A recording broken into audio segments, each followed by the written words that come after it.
GCAP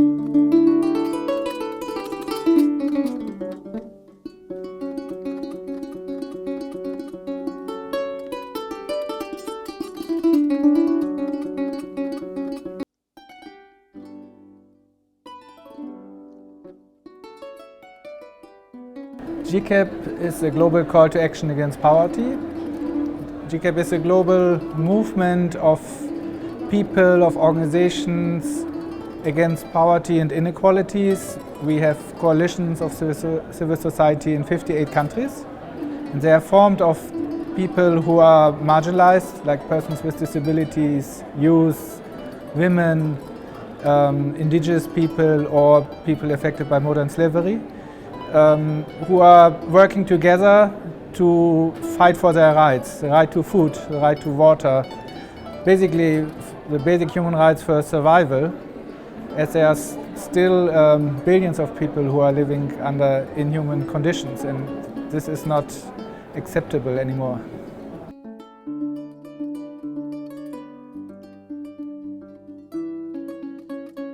So our first priority is social protection for everybody, because this is one of the key elements to overcome poverty, but also to reduce inequalities.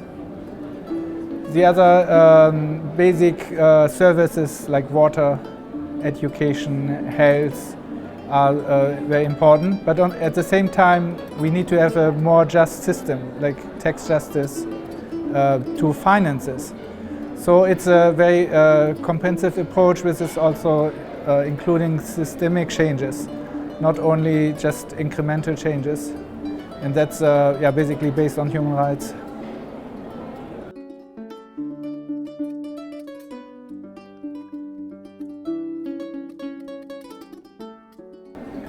So water is of course very important for people. There are still 2.2 billion people without safe drinking water, and there are problems like climate change making it even more difficult. There are private companies trying to take over water resources. Also, irrigation in agriculture is often a problem. But people have this right to water since 2010. The United Nations decided that there's a right to water. So everybody needs water, clean water, and so this is one of the key elements.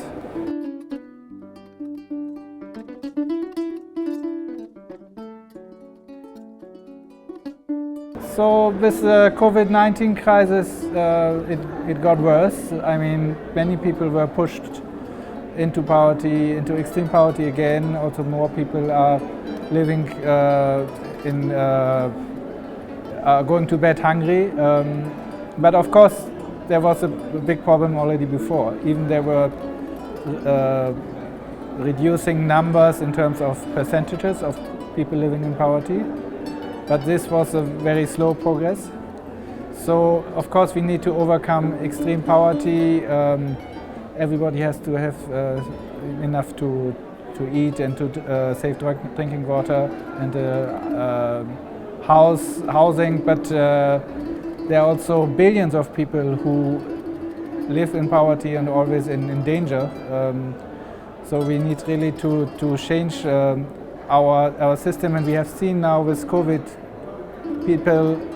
governments can mobilize billions of dollars, of euros easily, and this is of course more difficult for countries in the global south, but it's possible, and we need really to have this in our mind. It's not only the right, but it's also possible to do this in a short time, and we have to do it.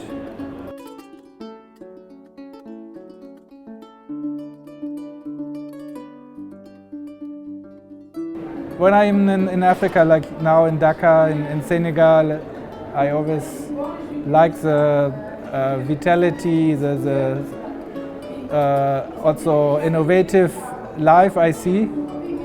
So I'm quite, in general, hopeful that Africa can actually be in a much better position in the next decades. So I think that we really, I really hope and I believe that the youth in Africa can be different. I mean, much more self-confident and less dependent on, let's say, European or Western influences.